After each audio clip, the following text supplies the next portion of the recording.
بسم اللہ الرحمن الرحیم۔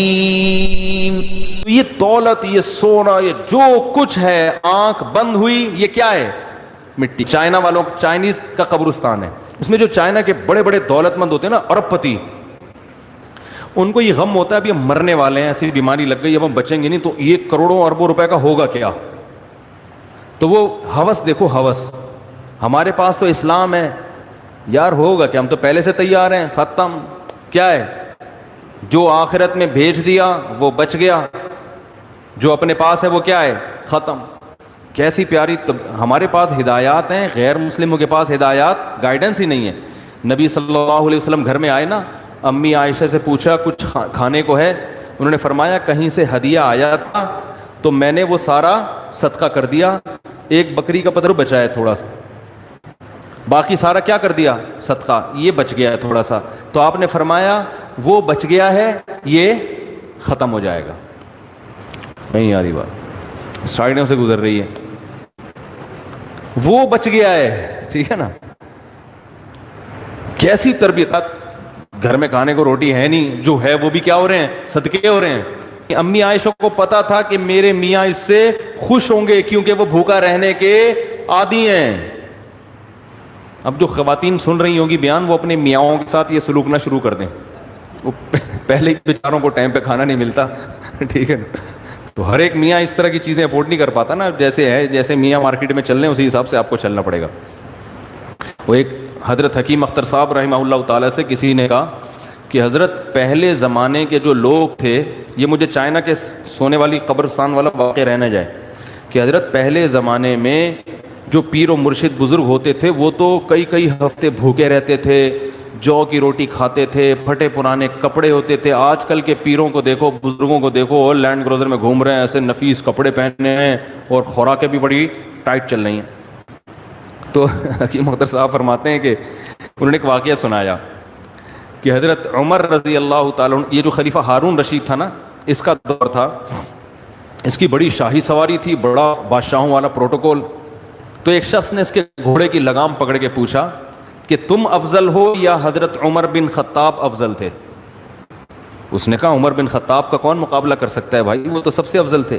انہوں نے کہا وہ تو 15 پیوند لگے ہوتے تھے ان کے کپڑوں پہ، اور ان کی سواری بھی سادہ، ایسا لائف اسٹائل ان کا، اور تم ان سے کمتر ہو کے اپنی سواری اور اپنا جاہ و جلال اور اپنا لباس دیکھو۔ تو وہ بادشاہ نے فوراً جواب دیا کہ حضرت عمر کی حکومت تھی ابو ہریرہ جیسے لوگوں پہ، اور میری حکومت تم جیسے کمبختوں پر ہے۔ کمبخت تو میں کہہ رہا ہوں وہاں اگر خلیفۃ المسلمین فاقوں سے ہے تو رعایا میں ابو ہریرہ بھی فاقوں سے، اور یہاں تم شاہی لباس پہنو، کسی علاقے میں چوکیدار ہوگا لیکن کپڑے دیکھو، کھا بھی کباب پراٹھے اور بادشاہ کو جو کی روٹی کھائے گا، تو جیسی روح ویسے فرشتے۔ تو اس لیے بعض لوگ نا علماء کو کمپیئر کرتے ہیں صحابہ کے ساتھ، یار صحابہ کرام تو ایسے تھے کہ وہ تو کئی ہفتوں فاقہ نہیں رہتا تھا۔ ہماری مسجد کے امام صاحب کو تو اگر ٹائم پہ کھانا نہ ملے ان کو تو بڑا غصہ آ جاتا ہے، ان کے تو کپڑے دیکھو، ان کی تو گاڑی دیکھو۔ تو بھائی وہ آپ کی مسجد کے امام ہیں، ٹھیک ہے نا؟ وہ کس کے امام ہیں؟ وہ آپ کے امام ہیں۔ خود کباب پراٹھے کھا رہے ہو اور امام کو مسور کی دال کھلا رہے ہو، ایسا نہیں ہوگا۔ تو ہر جگہ اسی حساب سے ہوتا ہے۔ تو وہاں میں نے دیکھا کہ وہ جو ارب پتی لوگ ہیں نا چائنا میں، اب ان کو، ہاں میں بتا رہا تھا کہ ہماری تو نبی نے تربیت کی ہے۔ امی عائشہ سے کیا فرمایا کہ جو بچ گیا ہے وہ ختم، جو آگے بھیج دیا وہ اصل میں وہ بچا ہے۔ تو یہ نہیں کہو کہ یہ بچ گیا وہ ختم ہو گیا، وہ بچ گیا یہ ختم ہو جائے گا۔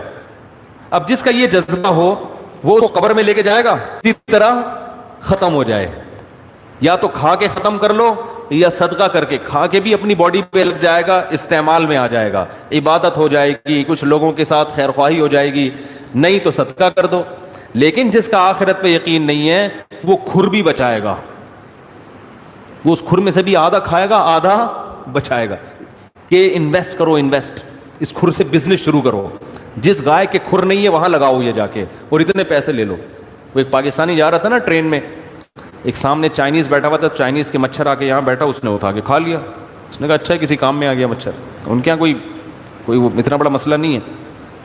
تو پاکستانی کے آگے بیٹھا, تو پاکستانی نے فوراً مچھر پکڑا, بولا خریدے گا؟ ٹھیک. اس نے کہا کھا تو نہیں سکتے لیکن بزنس تو کرو نا بھائی. تو نبی صلی اللہ علیہ وسلم نے فرمایا تمہارا مال وہ ہے جو پہن کے پرانا کر دیا اور کھا کے ختم. اب غیر مسلم کا یہ نظریہ نہیں ہے, تو لہذا وہ کیا کرتے ہیں, اور اب پتی ہو گئے. ہمارا نظریہ ہم کہتے ہیں یار ایک حد تک تو چلو, دیکھو علماء کہتے ہیں کہ اتنا جمع کرو کہ اگر آج آپ کی جاب چھوٹ گئی یا کاروبار ختم ہو گیا تو 1 سال کا ذخیرہ آپ کے پاس ہو. اتنا جمع کرنا ٹھیک ہے, یعنی 1 سال تک بے روزگاری میں آپ اسی طرح سروائیو کر سکتے ہو جس طرح پچھلے سال آپ نے سروائیو کیا ہے. سمجھ میں آ رہی ہے بات؟ آپ کی تنخواہ 1 لاکھ روپے, 1 لاکھ میں آپ کا اچھا گزارا ہو رہا ہے, تو 12 لاکھ جمع کر کے بینک میں, اسلامی بینک میں جمع کرا دو یا گولڈ خرید کے ڈال لو, تاکہ آج اگر جاب جاتی ہے تو 1 سال میں اچھی طرح گزار لوں اور 1 سال جاب تلاش کرنے میں لگا دو. 12 لاکھ سے زیادہ جمع کر رہے ہو تو کیا یہ دنیا سے محبت کی علامت ہے؟ حرام نہیں ہے, لیکن شریعت میں اس کو پسند نہیں کیا, کیونکہ پھر یہ سوچنا نا کہ ہو سکتا ہے 2 سال تک جاب نہ ملے, ہو سکتا ہے 3 سال تک جاب نہ ملے. تو بھائی ہو تو یہ بھی سکتا ہے کہ ٹرک کو چل کے چلا جائے آپ کو کل. کیا خیال ہے؟ ہو تو یہ بھی سکتا ہے کہ جاب ملے اور پیسے تنخواہ دے ہی نہ, وہ کمپنی اسی دن بند ہو جائے. ہو توہمات کی دنیا میں جاؤ گے تو پھر تو ہو سکتا ہے قیامت آ جائے اگلے سال, ضرورت ہی نہ رہے پیسوں کی. ہو سکتا ہے یہ کرنسی چینج ہو جائے, ہو سکتا ہے کہ آپ خود اس کمپنی کے مالک بن جائیں. خواب دیکھنے پر گورنمنٹ کی طرف سے کوئی پابندی نہیں ہے. تو ہو سکنے, یہی تو وہم ہے, ایک گراؤنڈ ریئلٹی کو دیکھ کر کے بھائی 1 سال میں ایک شریف انسان کو جاب مل جاتی ہے, 1 سال تک ٹھیک ہے. اس سے زیادہ یہ اور بہت زیادہ بچوں کا خیال کرنا ہے کہ میرے مرتے ہی بچوں کا کیا ہوگا, تو کوئی مہنگا سا پلاٹ لے کے ڈال دو بچوں کے لیے. چلو میں مروں تو ایسا نہ ہو کہ بالکل ہی لاوارث ہو جائیں, 1 آدھ پلاٹ لے لیا بحریہ ٹاؤن میں لے لیا, یار یہ اچھی قیمت بن جائے گی میرے مرنے تک, بس. باقی جو آ رہا ہے اچھا کھاؤ, اچھا پیو اور اللہ کی راہ میں دبا کے خرچ کرو. وہ جو چائنیز وہ کیا کرتے ہیں نا, جو کروڑ پتی چائنیز مرتے ہیں, ٹھیک ٹھاک مہنگی قبر خریدتے ہیں وہ اپنی زندگی میں, اور وصیت کرتے ہیں کہ میں جب مروں گا تو یہ پورا سونا میری قبر میں میرے ساتھ رکھ دیا جائے. پھر کیا ہوا کہ قبروں سے سونا چوری ہونا شروع ہو گیا, کیونکہ دوسرے چائنیز کو پتا ہے کہ یہ تو مر گیا اور اس کی قبر سے اب نکالو تو کچھ نہیں کہہ سکتا, تو سونا چوری. پھر وہ کیا ہوا ہے کہ وہ کرنسی رکھنا شروع کر دی انہوں نے, وہ کرنسی چوری ہونا شروع ہو گئی.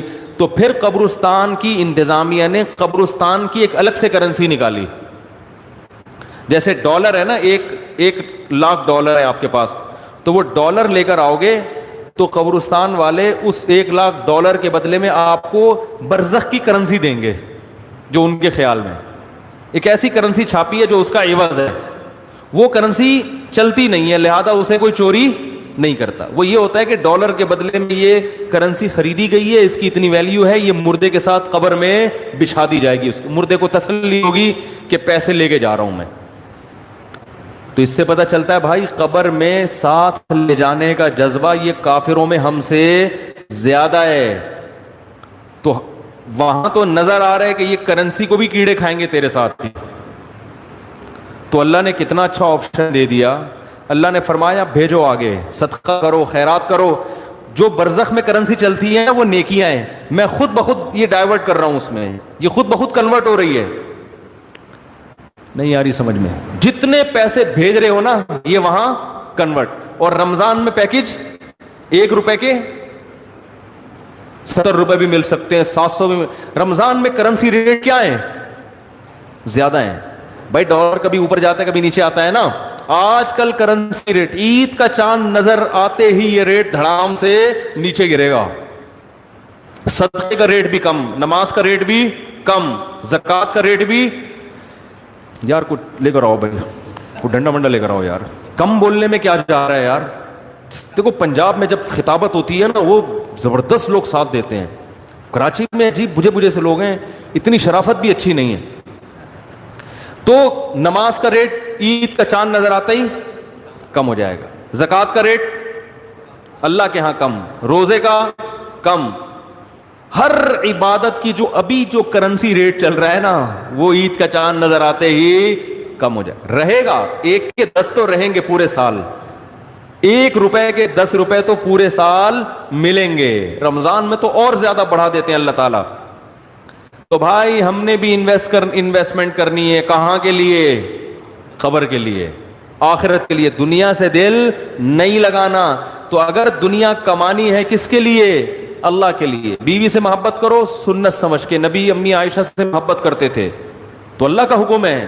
اولاد سے محبت کرو پیغمبروں کی سنت سمجھ کے. بھائی اولاد سے اللہ کے لیے محبت کرتے ہیں, لہذا جہاں اللہ کی محبت اور اولاد کی محبت ٹکرا رہی ہو وہاں اولاد کو سائڈ پہ لگا دینا ہے.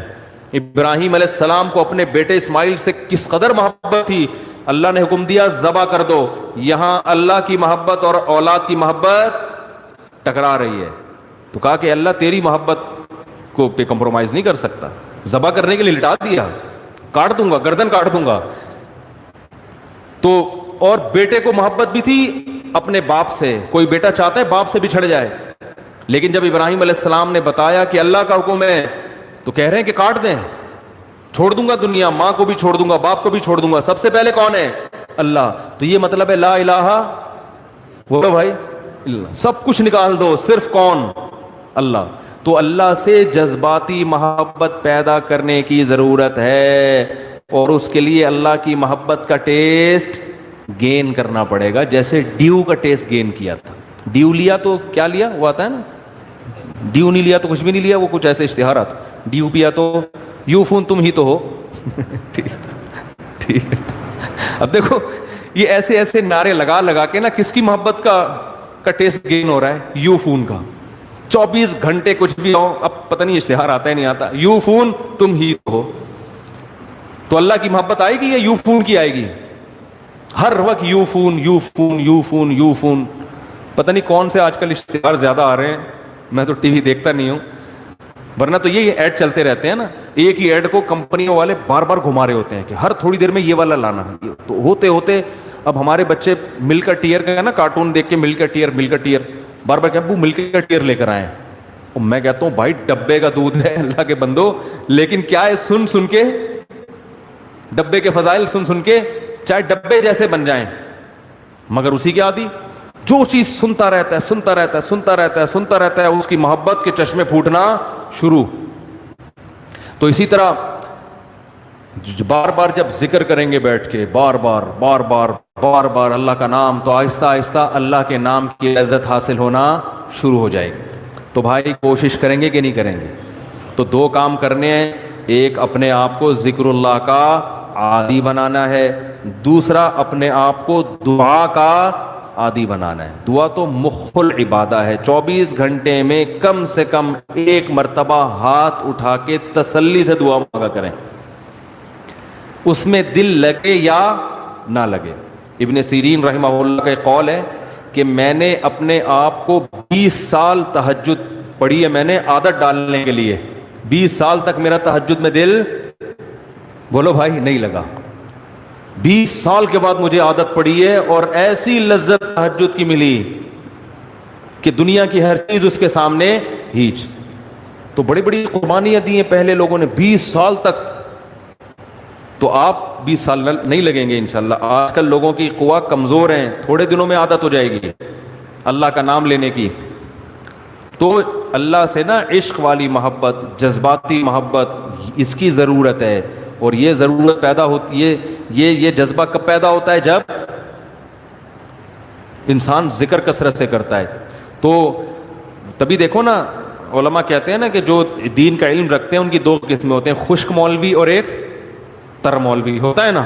خشک مولوی ایسے ہوتے ہیں بس وہ ٹیکنیکل قسم کے ہے نا, لاجک تو بتا دیں گے شریعت کی یہ ہے فلانا ہے, جو جیسے آج کل پروفیسر ٹائپ کے لوگ ہیں وہ بتا دیں گے اسلام کا یہ حکم ہے یوں ہے, لیکن ان کے پاس بیٹھ کر اللہ کی محبت میں اضافہ نہیں ہوتا.